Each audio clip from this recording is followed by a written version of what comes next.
We needed clarity and cohesion on the 14-day quarantine question and the locator form. We got the opposite. Confusion, worse, confounded. A late night tweet about a memo that has gone to Cabinet and a suggestion that whatever decision was going to be made this week has been put back. Self-isolate for at least 14 days. That's not going to change for now anyway. Initially, it was due to go on till June 18th. But unfortunately on June 18th it was extended right through to July 9th. In the last few days before a new government and a new transport minister come into office, we're seeing a standoff with the aviation and the tourism and hospitality interests all on one side and the outgoing government on the other. Europe are pushing hard to open, and I think if we're to see any benefit of that maybe in August, September, the difficulty with the quarantine period when people return, I think that's really, deterring people that maybe otherwise might go. The inbound industry, too, is suffering enormously from the lack of clarity on this issue. Obviously catastrophic for an industry that employs so many people. And the irony is the rest of Europe is going in the other direction. They're getting rid of restrictions, they're getting rid of quarantine, they're relaxing all their curbs. Whereas we in Ireland are still, albeit we've opened the tourism economy at home, or we're about to open it at the end of June, but in terms of international visitors, we still have a closed sign above the island. The contradiction here is that the locator form, which must be filled out by passengers returning to Ireland or arriving in Ireland on the aircraft, is legally enforceable.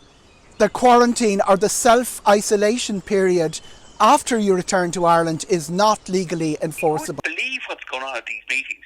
We've offered to actually guarantee online all of the addresses and contact details for passengers, and we will send them online to whoever wants them, to Barrett Health.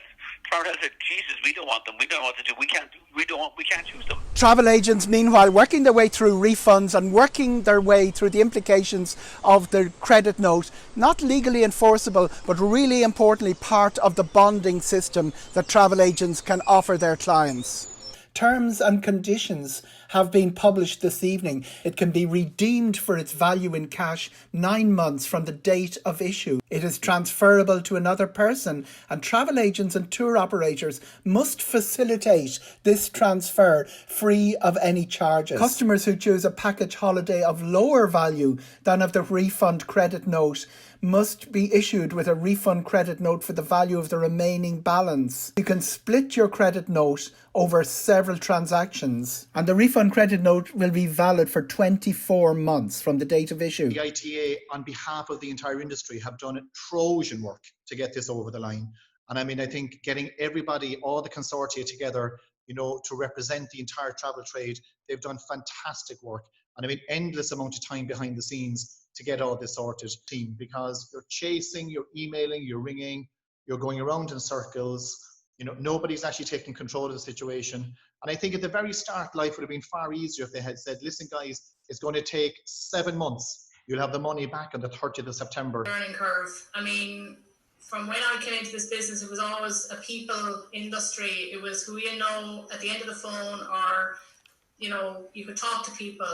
Now it's just computer says no, and we can identify straight away the ones that worked with us all along, that supported us, and that were there for us.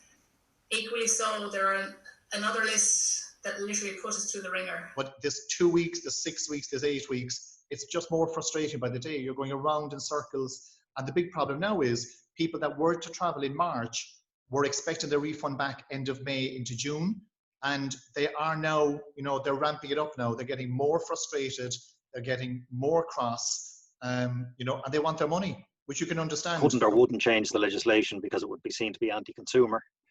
And the same with the EU. So even when they introduced that voucher scheme, it was really a nothing. It still didn't change the legislation. It just basically recommended people to take vouchers. We're one of the few suppliers that are refunding. We will refund as soon as we receive any refunds from airlines, suppliers, etc.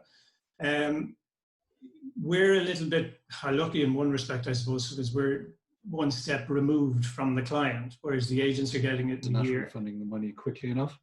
The majority of customers have been very patient, and I suppose we are constant engagement with them. But the airlines, I suppose, are not helping us. Some of the cruise companies aren't helping us either in the delays in getting the money back. Some airlines are doing fine now with refunds. Ryanair, we started a trickle of the refunds from March. They started coming in, and at least they're communicating with us. Aer Lingus are just, we've still nothing from them, not one refund from Aer Lingus yet.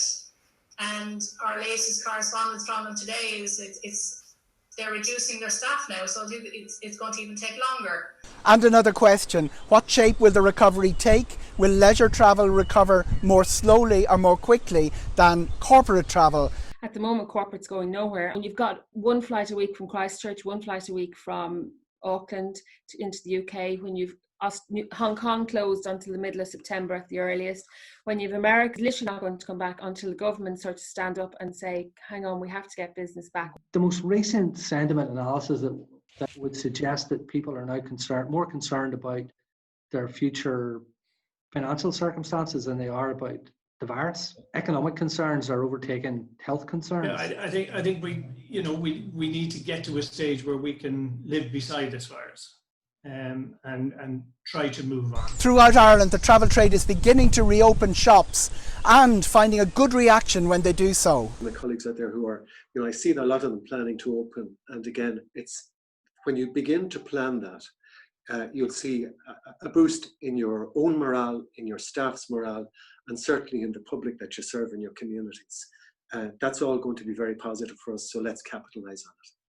Positive. I'm having people through the door. I've had bookings, which is the biggest positive in all this. Like getting bookings was amazing. People are a little bit cautious, but by the same token, they look to us for guidance. And I think when they see our high street outlets opening together with the other retail outlets in the towns, that shows that we're not lagging behind. The trade is asking, what are they going to tell the clients about the new travel experience? What's going through the airport going to mean? What is the flying experience going to mean?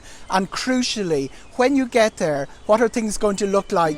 Benidorm's beaches accommodate 40,000 beachgoers on any normal summer day.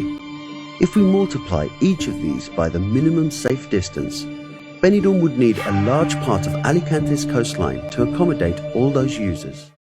Etihad already running, Emirates started running this week, Turkish next week, and Qatar. They're increasing the number of flights, but others seem to be retreating. Finnair was one of those this week that postponed their re-entry into Dublin to the end of August.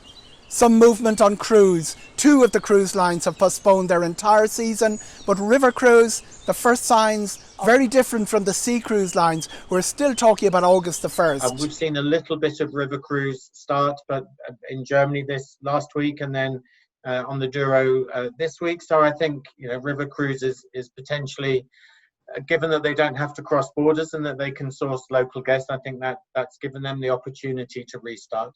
But I think what's clear is that it'll be a phased return. And another sign of a return to normality, Jeanette Taylor has joined Blue Insurances as the new agency sales and services manager. Congratulations to Jeanette. My name is Eoghan Corry. Travelwrap is commissioned by the Irish Travel Agents Association. The views here are my own. We started selling dreams and we ended up dealing with nightmares. We are where we are. Like you can mope and groan, and I prefer to think I can get to West Cork more. Happy to see me home, aren't you? Right,